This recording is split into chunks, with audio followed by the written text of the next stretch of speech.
오늘 읽은 말씀은 우리가 아주 잘 아는 친숙한 그런 말씀입니다.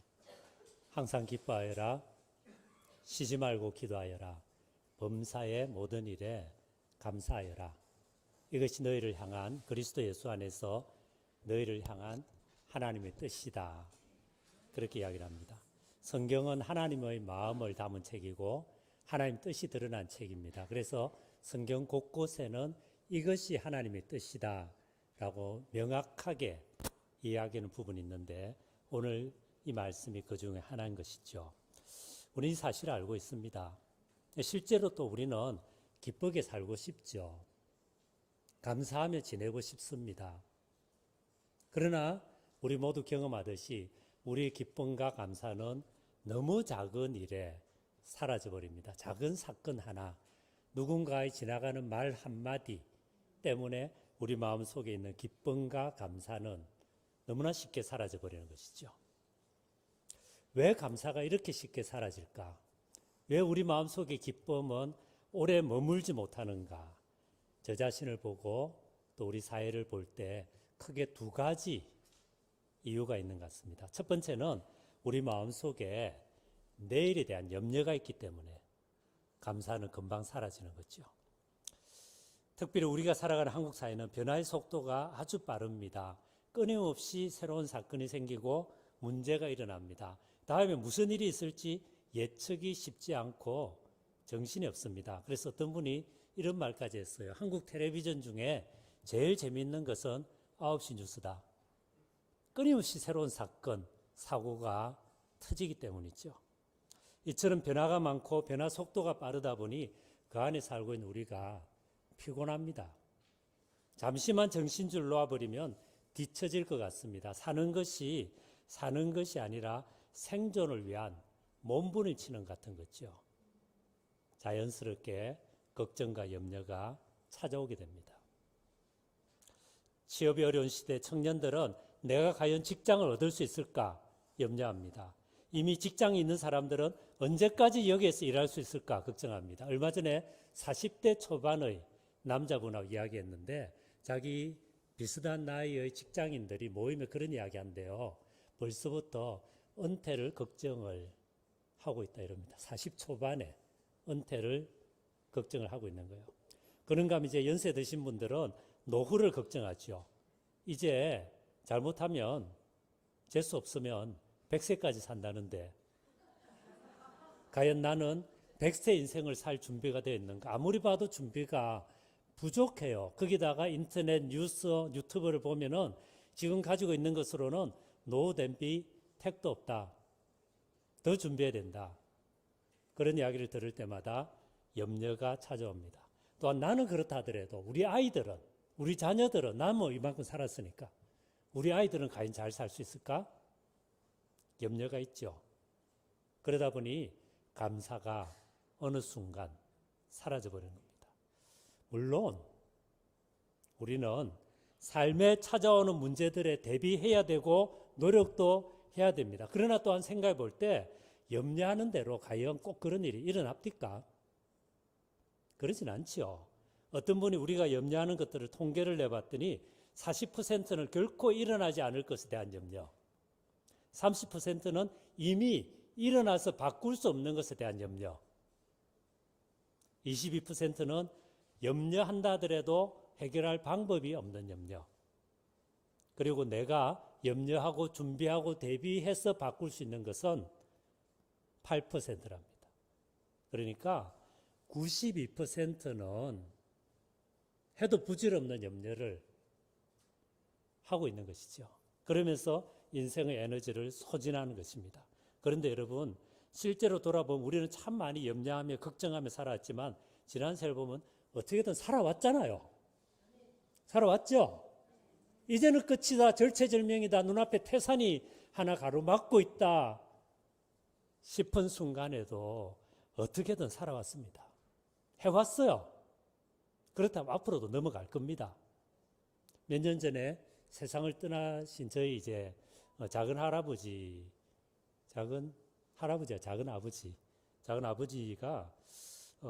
그야말로 그 시대 분들처럼 험악한 세월을 사신 분이에요. 일제 때 태어났고 초등학교도 제대로 못 마쳤고 시골에서 가난이 너무나 싫어서 상경에서 죽을 고생을 해서 나름대로 상당한 부를 일구신 분입니다. 이분이 언젠가 그런 말씀을 하세요. 우리 시대 때는 일제시대, 6.25 전쟁, 피난살이, 난리 그래서 살아남는 것이 목적이었다. 하루 두 끼 먹기가 힘들어서 어느 날 하루 세 끼 먹었으면 너무 행복해했던 그런 날들이었다. 근데 요즘 뭐냐? 너무 편해서 그런지 안 해도 될 걱정을 너무 많이 하고 다닌다. 그러면서 이분 하신 말씀이 자기는 지금 80이 넘은 이 나이에도 하루에 세 끼만 먹을 수 있다면 밑바닥에서부터 다시 시작할 마음의 준비가 돼 있다. 그런 이야기를 이 80 넘은 할아버지가 하시더라고요. 마음에 어떤 감동이 가볍게 오면서 이것이 어쨌든 우리 한국 사회를 여기까지 오게 한 어떤 이 나이 드신 분들의 노력이고 어떤 열정이었구나. 그런 생각을 했습니다. 우리가 왜 염려할까요? 결국 고생할 마음을 안 가져서 염려하는 것입니다. 오늘 청년들의 문제도 장년들의 문제도 어르신들의 문제도 고생할 마음을 안 가지고 있기 때문에 그렇습니다. 사는 것은 어차피 힘든 것입니다. 그래서 어려운 문제가 오면은 그러려니 하고 그 순간 최선을 다해서 살아보자 하는 마음. 그때 사실은 문제가 대부분 해결이 됩니다. 우리 그렇게 살아왔어요. 앞으로도 그렇게 살아갈 수 있습니다. 신약 성경 베드로전서 5장 7절을 말합니다. 너희 염려를 다 주께 맡겨버려라. 이는 주께서 너희를 권고하심이라. 권고, care for라는 영어 단어를 썼습니다. 하나님이 우리를 아시고 돌보신다는 거예요. 그러니까 염려 올 때 기도하면서 자꾸 맡기라는 거예요. 그리고 이 순간에 할 수 있는 일, 해야 되는 일, 모든 것을 해결할 수 없다 할지라도 적어도 할 수 있는 일 집중하라는 거예요. 그때 우리는 하나님의 신실하심을 신뢰할 때 염려를 넘어서서 감사로 나아갈 수가 있습니다. 하나님이 어떻게 하든지 지켜주실 것을 믿으면서 지금 할 수 있는 것을 하는 용기가 있을 때 우리는 감사를 배울 수 있습니다. 그러니까 여러분 자기 자신을 좀 격려하고 축복해 주시면 좋겠어요. 아침에 제가 이제 차를 타고 나오기 전에 저희 아파트에서 창밖을 봤습니다. 가을의 단풍이 너무 이쁘잖아요. 그렇죠? 노란 나무, 붉은 나무, 어떤 것은 갈색. 그러면서 그렇게 예쁘게 봄꽃보다 더 아름답게 피었는데 마치 제 마음속에 긴 추운 겨울, 봄, 뜨거운 여름을 견뎌온 나무가 스스로를 자축하는 것 같았어요. 나 너무 수고했다. 애를 썼다. 그리고 여기까지 왔다. 그리고 또 나무들이 서로를 바라보면서 너 여기까지 온다고 수고했다. 이렇게 말하는 것 같아요. 우리도 좀 서로 염려도 있고 걱정도 있지만 자기 삶을 축복하고 자축했으면 좋겠습니다. 스스로 자기 가슴을 이렇게 만지면서 이렇게 말씀 한번 해보시죠. 사느라 수고했다. 산다고 애썼다. 잘 될 것이다. 힘내자. 염려 대신 하나님을 신뢰하고 스스로를 축복하는 삶이 되시기를 바랍니다. 그런가 하면 두 번째로 감사를 사라지게 하는 것은 욕심이죠. 욕심입니다. 욕심이 찾아오면 감사는 사라지고 없는 것에 대한 억울함과 원망만 커집니다. 사람들에게 왜 감사하지 않아요? 이렇게 물어보면 많은 분들이 이러죠. 감사할 게 뭐가 있습니까? 감사할 게 뭐가 있어요? 나는 이것도 없는데요. 나는 저것도 없는데요. 남들은 저런데요. 나는 이런데 뭐가 내가 감사할 게 있습니까? 우리 그렇게 이야기를 자주 합니다. 근데 정말 그럴까요? 여기서 여러분 우린 영어 단어로 need란 단어와 desire란 단어를 한 구분할 필요가 있습니다. need는 뭡니까? 글자 그대로 필요죠. 우리 인생에는 필요한 것이 있어요. 우리에게는 하루 세 끼 먹을 것이 필요합니다. 하루 일 마치면 가서 쉴 수 있는 포근한 잠자리 필요합니다. 가족들과 친구들과 만나서 같이 즐겁게 지낼 수 있는 어느 정도의 경제적인 능력 필요합니다. 건강 필요합니다. 이런 것은 필요한 것이고 하나님 이런 필요 아세요. 그래서 이런 필요 채워주겠다고 약속하십니다. 그래서 이런 필요를 위해서 노력해야 돼요. 애를 써야 돼요. 수고해야 돼요. 그리고 기도해야 되고 그리고 하나님이 그런 것을 주시겠다고 약속하십니다. 그래서 구하라, 찾으라, 문을 두드리라. 구하면 주실 것이고 찾으면 찾을 것이고 문을 두드리면 열어주실 것이다. 말씀하시는 것입니다. 그래서 노력하고 애를 쓰고 하나님 채워주심을 믿고 필요에 대해서는 그렇게 해야 돼요. 또한 여러 가지 이유로 인해서 자기 힘으로는 이런 인생의 가장 기본적인 필요도 채울 수 없는 분들을 서로 도와주라. 서로 돌봐봐라. 이렇게 이야기하는 겁니다. 그게 교회가 존재하는 이유의 하나예요. 우리 주변에 혹은 우리 공동체 안에 이 필요가 있는데 이 필요를 채우지 못해서 너무나 삶이 고달픈 분이 있으면은 나누라는 거죠. 그래서 성경의 말씀은 뭡니까? 힘써 너희 일을 하라. 열심히 일하라. 그리고 이웃과 나누라. 필요에 대해서는 우리는 그렇게 이야기를 해야 됩니다. 나눠야 돼요. 그리고 우리 하나님은 그렇게 하시는 분이십니다. 구약 성경이 끊임없이 이야기하는 것이 뭡니까? 나 여호와 너희 하나님은 자비로운 하나님이다. 나는 고아와 가부와 나그네의 후견인이고 아버지고 돌보는 자다. 그러니 너희들도 고아와 가부와 나그네, 인생의 가장 기본적인 필요를 채우기도 힘든 분들을 도와주라 이야기합니다. 그것이 소명교회를 향한 하나님의 부르심의 하나죠. 하나님 은혜 안에서 일이 계속 잘 될 수 있길 바랍니다. 그러나 디자이어는 다르죠. 그 욕구로 번역될 수 있을 텐데요. 있으면 좋지만 없어도 괜찮은 것. 어쩌면 없는 것이 더 나은 것일 수도 있는 그런 것입니다. 오늘날 우리 사회 문제는 없어도 되는 디자이어를 계속 부추겨서 누리는 것이 정상인 것처럼 만들어버린 것이죠. 핸드폰 충분히 잘 쓸 수 있는데 계속 새 것이 나옵니다. 더 좋은 것이 나옵니다. 성능이 좋아집니다. 그러면서 사라고 계속해서 우리를 광고를 통해서 부추깁니다. 더 좋은 집, 더 좋은 차, 더 좋은 가전제품 이런 식으로 계속해서 부추깁니다. 그런가 우리 사람은 비교하는 존재여서 자꾸 다른 사람과 비교하죠. 나의 자식과 남의 자식을 비교해서 내가 좀 모자란 것 같으면 감사는 사라집니다. 남의 남편과 내 남편을 비교해보고 내가 가진 것과 다른 사람이 가진 걸 비교해보고 우리 교회와 다른 교회를 비교해보고 우리가 뭔가 아쉬우면 감사는 사라집니다. 그러면서 아이고 내 팔자야 이렇게 됐죠. 디자이어가 우리 마음을 지배할수록 마음속의 기쁨과 감사는 사라지고 항상 아쉽고 항상 모자랍니다. 그리고 그만큼 불만과 분노가 생깁니다. 닐 포스트만이라고 하는 분이 1985년에 죽도록 즐기기, 즐기다가 죽기, 원래 영어 뜻은 그런 뜻이에요. 그래서 우리말로 죽도록 즐기기 이렇게 번역이 됐는데요. 이 책에서 그는 텔레비전의 등장과 함께, 특별히 칼라 텔레비전의 등장과 함께 모든 것이 쇼가 됐다. 교육도 도덕도 종교도 모두 쇼가 됐다. 이제는 어떤 것을 판단할 때 옳으냐 틀리냐가 아니라 얼마나 재미있냐 아니냐로 판단하게 됐다. 재미가 모든 도덕적 가치를 대신하는 시대가 됐다.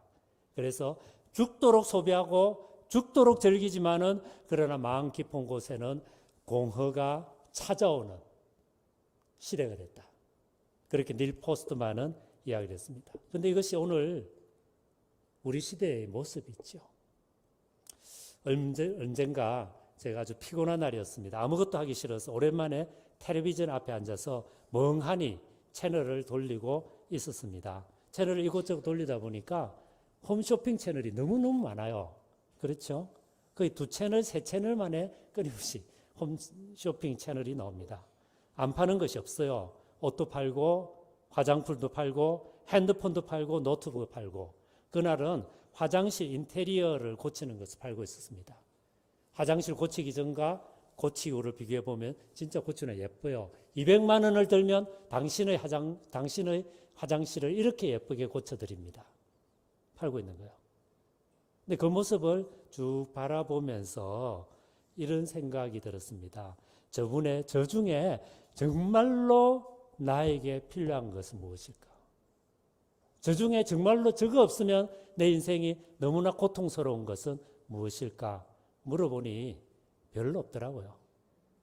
그런데 끊임없이 그것이 없으면은 못 살 것처럼, 그것을 누리지 못하면 실패한 것처럼, 그렇게 우리 사회는 우리를 부추깁니다.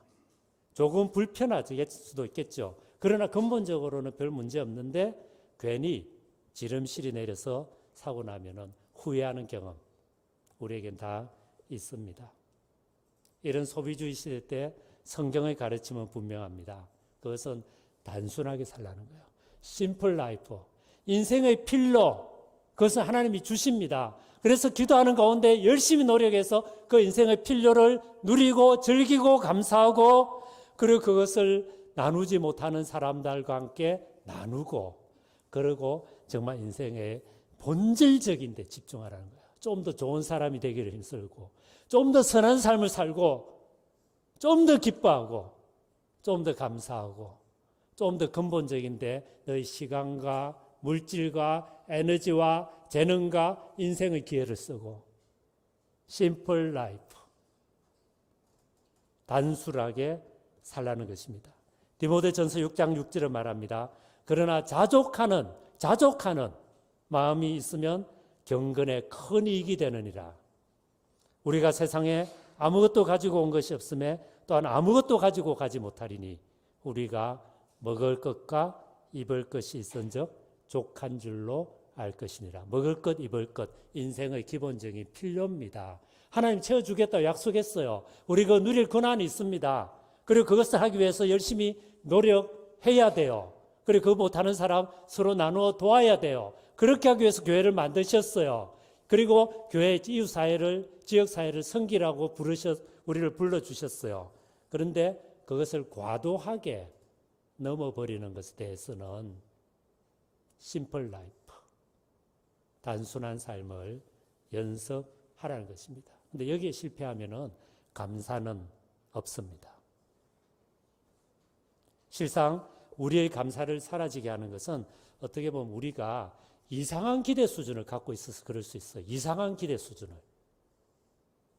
우리는 항상 돈은 좀 많아야 된다고 생각합니다. 적어도 이 정도 재산은 이 나이에 있어야 된다고 생각하죠. 또한 건강해야 된다고 생각합니다. 그게 정상이라고 생각합니다. 더 나아가 우리 아이들은 똑똑하고 공부도 잘하고 성격도 좋고 거기다 예수까지 잘 믿어야 된다. 그게 정상이다. 당연한 것이다. 그렇게 생각합니다. 그럼 너무 좋겠죠. 그러나 그게 뭐 다 됩니까? 아니잖아요.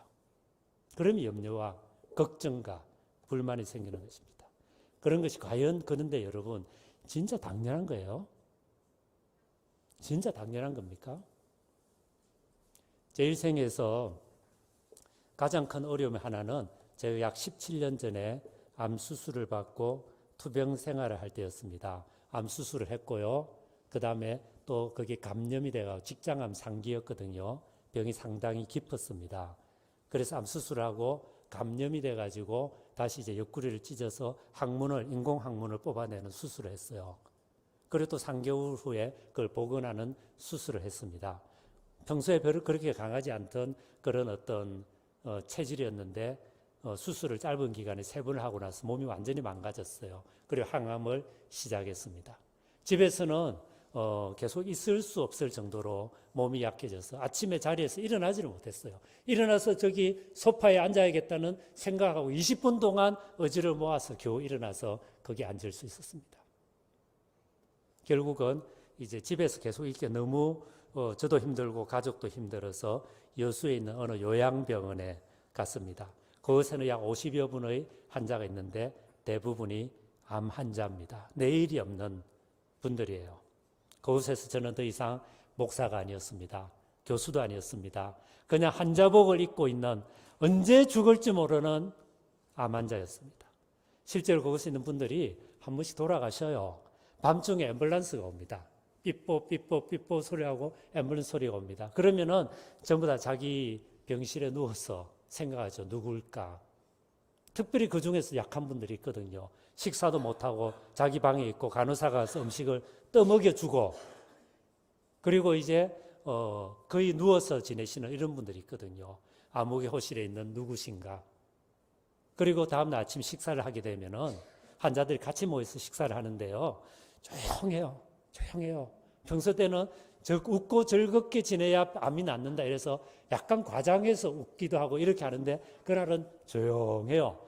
밥그릇 달그락 달그락 하는 소리만 납니다. 그리고 조용조용 속삭입니다. 매도실에 암흑의 씨가 갔대. 그 병원에서는 사람이 죽게 내버려 두진 않습니다. 돌아가실 것 같으면은 앰뷸런스 실어서 근처에 있는 큰 도립병원에 가요. 그리고 거기서 돌아가셔요. 그런데 어떤 분은 거기 갔다가 또 괜찮아서 와요. 갔다가 또 와요. 한 3번까지 그렇게 하게 돼요. 그런데 그 이야기를 하면서 사람들 무슨 생각하겠습니까? 어젯밤에는 그분이 갔지만 아마 다음에는 내가 가지 않을까. 그 생각하지 않겠어요? 저도 그 생각했어요. 나도 언젠가 갑자기 가겠구나. 그때 저는 생명이 살아있다는 것이 제 것이 아닌 것을 깨달았습니다. 당연하지 않았어요. 당연하지 않았어요. 살아있는 거 당연하지 않았어요. 언제든지 죽을 수 있는 것이 나의 생명인 줄 알았어요. 그것이 그냥 선물이고 은혜고 축복이고 잠시 누리라고 주어진 것임을 배웠습니다. 건강도 마찬가지입니다. 저는 그렇게 아주 강한 체질은 아니었지만 그래도 몸이 아파서 뭔가를 못 해본 적은 별로 없어요. 공부를 했습니다. 교수가 됐습니다. 목사가 됐습니다. 주일이면 교회 가서 말씀을 전했습니다. 학교에서 학생들을 가르쳤습니다. 책도 썼습니다. 논문도 썼습니다. 그러나 그 모든 것들, 건강이 약해지니 아무것도 할 수 없었습니다. 여수요양병원에 가서 그 어려운 속에서 더 많이 기도해야 되잖아요. 성경 읽어야 되잖아요. 성경 읽기 위해서 폈습니다. 그런데 한 문장도 머리 안 들어와요. 무슨 뜻인지 모르겠어요. 글자가 눈에서 튀어나가요. 그만큼 몸이 약해져 버린 것입니다. 기도하기 위해서 무릎을 꿇고 손을 모으지만 머리가 하얗게 비워져요. 아무 생각이 안 납니다. 그냥 하나님, 하나님, 하나님. 그 다음에 무슨 말을 해야 될지 모르겠어요. 그냥 중언부언하다가 기도가 지리멸렬하게 끝납니다. 그때 저는 배웠어요. 기도도 성경 읽기도 신앙생활도 건강이 사라져버리면 할 수 없다는 것을, 그리고 최소한의 건강이 주어졌다는 이 자체가 선물이었음을, 이 자체가 은혜였음을, 이 자체가 하나님이 누리라고 주신 일시적인 잠시 동안의 축복이었음을. 가족도 일도 모두 마찬가지였어요. 사랑하는 아내가 있지만 더 이상 만날 수 없었습니다. 그냥 이따금 전화하면서 어떠냐고, 당신이 아들 셋 나 없는데 키운다고 너무 수고 많다고, 힘내자고, 뭐 그런 이야기. 아내는 아내대로 힘내라고, 기도하자고, 당신을 위해서 기도하는 분들 많다고, 우리 교회에서 오늘도 당신을 위해서 생각하면서 기도했다고, 하나님 앞에서 부르심을 입은 사람으로서 믿음으로 이 어두운 터널을 지나자고, 그냥 그런 이야기밖에 할 수가 없었어요. 아들 셋이 있었는데 내가 사랑하고 책임지고 돌봐야 되는 어린 아들이 셋이나 있었지만 더 이상 아버지 역할 할 수 없었습니다. 그때 저희 막내가 조금 전에 일부 예배 때는 6살쯤이라 했는데 아내가 오늘 예배에 참석했습니다. 4살이었다 그러네요. 병원 간호사 중에 그 또래 아들을 가지고 있는 간호사가 있었습니다. 하루 일과를 마치고 아들 손을 잡고 병원 뜰을 거닙니다. 그런가 하면 아들을 목마 태워가지고 가고, 그럼 아이는 너무 신이 나니까 까르륵 웃습니다. 그 모습을 보면서 저 마음속에 눈물을 흘렸습니다. 나도 돌아가서 우리 막내 녀석 어깨 태우고 목마 해주고 싶은데 이제는 해줄 수가 없구나.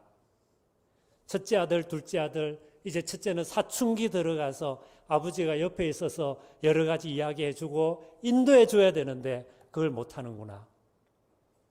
마음 깊은 곳에서 아팠습니다. 그때 저는 배웠습니다. 건강도, 생명도, 일도, 사역도, 가정도, 살아있음도 모두가 선물이었음을, 축복이었음을, 당연한 것이 아니라, 그냥 주어진 것이 아니라, 내가 누릴 권리가 있는 것이 아니라 그냥 하나님이 누리라고 주신 잠시 동안의 선물이었음을 저는 그때 배웠습니다. 근데 여러분, 저만 그럴까요? 우리 모두 그렇지 않겠습니까? 제가 암이 있음을 발견하고 가야에 있는 인제대 백병원 내과에 진료를 받으러 갔습니다. 환자가 많아 1시간 정도를 기다려서 이제 그 의사 선생님을 만났습니다. 저하고 같은 교회를 다니시던 안수 집사님입니다. 전공이 백혈병입니다. 저를 검진을 하시고 여러 가지 이제 격려의 말씀을 주시는 중에 그분이 이런 말씀을 해요. 목사님, 지금 저 내과 대합실에서 저를 만나기 위해서 기다리고 있는 저 환자들 태반이 내일이 없는 분들입니다. 언제 어떻게 될지 모르는 분입니다. 대부분 회복되시지 않고 돌아가십니다. 그래서 때로는 저는 왜 내가 백혈병이라고 하는 이걸 전공했는지, 왜 내가 이걸 전공했는지 후회스럽습니다. 의사가 돼서 사람을 살리지도 못하는 이런 것 왜 해야 되는지 안타깝습니다. 이런 이야기를 했어요. 저는 그때까지 종합병원 내과 대합실 앞에 있는 분들 중에 상당수가 그와 같은 내일이 없는 환자란 것 몰랐습니다. 그런데 그런 이야기를 들었습니다. 그게 우리입니다. 여러분, 살아있다는 게 당연한 게 아니에요. 지금 있다는 게 당연한 게 아니에요. 하루 세 끼 먹을 수 있다는 게 당연한 게 아니에요. 예배 드릴 수 있다는 거 엄청난 축복입니다.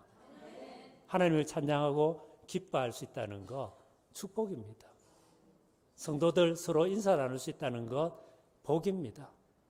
그리고 때로 싸우고 때로는 실망하고 때로는 상처를 주고 그런 남편이지만, 그런 아내지만, 그런 자녀라 하더라도 적어도 살아있다는 자체가, 지금 있다는 자체가 사실은 선물일 수 있어요. 세상에 당연한 것은 하나도 없습니다. 그래서 오늘 제가 이 말씀의 제목을 어떻게 할까 좀 생각하다가 제목을 그렇게 붙였죠. 당연한 것은 없습니다. 여러분, 당연한 거 없어요. 다 선물이에요. 주어진 겁니다. 이 사실을 알 때 우리는 감사하게 될 것입니다. 지금 세 끼 먹을 밥이 있으니 감사, 그것을 먹을 건강이 있으니 감사, 멀리 여행 못 가도 아침이나 저녁에 집 근처 공원 같은 데 걸을 수 있으니 감사, 백화점 가서 좋은 옷 못 사도 갈아입을 옷 있으니 감사, 그리고 나머지 시간을 가지고 나의 내면을 성숙시키고 좀 더 좋은 사람이 되고 좀 더 착한 사람이 되고 좀 더 선한 사람이 되고 좀 더 선한 영향력을 미치고 좀 더 의미 있는 일을 하고 좀 더 하나님을 찬양하고 좀 더 성도를 돕고 좀 더 교회를 세우고 좀 더 복음을 전하고 조금 더 진실되게 되는 것, 그런 선한 일에 집중하는 삶, 그것을 회복하는 것이 아마 우리가 이 추수감사절 날 다시 한번 해야 될 것입니다. 물론 이렇게 하기는 쉽지 않아요. 우리가 살아가는 세상이 더 많은 소유, 더 많은 소비에 미쳐 있고 교회 역시 그렇게 되는 것이 하나님 축복이라고 말하는 시대이기 때문입니다. 저 역시 한참 아팠던 그때의 순수하고 깨끗한 마음이 이제는 건강해졌고 일상으로 돌아왔고 다시 일상의 삶을 살면서 많이 무뎌졌어요. 제가 만약 그 마음을 계속 유지했다면 저는 성인이 됐을 것입니다. 그러나 안타깝게도 죄송하게도 여전히 저 마음속에도 염려가 있고 욕심이 있고 걱정이 있고 잘못 살아온 부분이 많이 있어요. 그러나 적어도 한 가지는 배웠습니다. 적어도 내가 지금 가지고 있고 누리고 있는 것이 결코 당연하지 않다는 것. 선물이라는 것, 은혜라는 것, 축복이라는 것. 지금 그래서 이 순간을 감사하고 기뻐하고 누리는 그것을 배웠습니다. 이것이 쉽지 않죠. 쉽지 않죠. 그래서 오늘 우리는 기뻐하라는 말과 감사라는 말, 이 두 말씀 사이에 있는 기도하라라는 명령에 주목합니다. 기도할 때 우리는 기뻐할 수 있습니다. 기도할 때 감사할 수 있습니다. 왜냐하면 기도는 하나님 앞에 서는 거잖아요. 하나님의 마음이 찾아오는 거잖아요. 하나님이 시선으로 나를 보고 이웃을 보고 교회를 보고 세상을 볼 수 있게 하는 것이 기도잖아요. 그리고 하나님의 말씀을 볼 때 시작하시는 분도 하나님이시요 끝도 하나님이시니 그 중간에 어렵지만 힘들지만 눈물 있지만 아픔 있지만 절망도 있지만 시작도 하나님이 하시고 끝도 하나님이 선하게 매듭질 하시기 때문에 이 하나님이 신뢰하고 감사할 수 있습니다. 오늘 우리 윤 장로님께서 사회하시면서 1부 예배 때, 2부 예배 때 잠시 짧게 하는 기도가 제 마음에 그랬어요. 영락교회 때, 그리고 지금 이제 소명교회 때 우리 열심히 기도했는데 우리가 참 여전히 힘듭니다. 하나님 뭡니까? 그 마음이 좀 느껴져요. 여러분이 느끼는 만큼은 아니겠지만 좀 느껴져요. 그러나 하나님은 시작하신 분이고 그리고 끝도 하나님의 손에 있습니다. 우리는 중간을 살아갑니다. 그러니 잘 몰라요. 힘들어요. 어려워요. 답답해요. 의문도 생기고 의심도 생겨요. 그러나 기도하게 될 때, 그래도 여전히 기도하게 될 때, 그래도 또 기도하게 될 때 하나님 마음 속에서 이 상황을 통해서 우리가 새로운 것을 보게 될 줄 믿습니다. 고난이 힘들어요. 그러나 고난이 가져오는 아픔, 고난이 가져오는 성숙, 고난이 가져오는 축복, 고난 속에서 비로소 보이는 것들도 많이 있잖아요. 우리 경험했잖아요. 하나님 은혜를 주셨어. 이 감사의 계절에 잘 넘어갈 수 있기 바랍니다. 사실 감사는 선택입니다. 돌아보면 언제나 불평거리는 있어요. 그러나 언제나 감사할 거리도 있습니다. 신앙생활을 한다는 것은 감사를 의지적으로 선택하는 것입니다. 하나님의 관점으로 감사를 선택하는 것입니다. 그리고 우리 힘으로 안 되기 때문에 기도를 통해서 그것을 하는 것입니다. 이 감사의 계절에 당연하지 않습니다. 선물입니다. 축복입니다. 은혜였어요. 고백하면서 지금 주신 것을 감사하고 누리고 얼마나 가을이 예뻐요. 살아있는 거 얼마나 좋아요. 그리고 좀 있으면 아마 오늘 도시락 준비했대는데 먹을 수 있는 도시락도 있고 먹을 수 있는 건강도 있잖아요. 얼마나 감사해요. 감사를 배우며 살아가는 우리 모두가 되기를, 주님이 우리를 그렇게 축복해 주시기를 주님 이름으로 축원합니다. 같이 기도하겠습니다. 우리 각 사람의 기회 드릴 정도로 기도하겠습니다. 주님, 감사의 계절이고 감사해야 될 줄 알고 기뻐해야 될 줄 알지만 마음속에 염려 많습니다. 그리고 욕심도 많습니다. 원망도 있어요. 그러나 주님, 다시 하나님의 마음으로, 예수 그리스도의 마음으로 십자가 지고 고난 속에 돌아가셨지만 부활되심으로 새로운 희망을 주신 이 예수 그리스도의 이름으로, 믿음으로 다시 감사하며 인생에 도전하며 싸우며 감사하며 살아보겠습니다. 힘 주옵소서. 기도하겠습니다.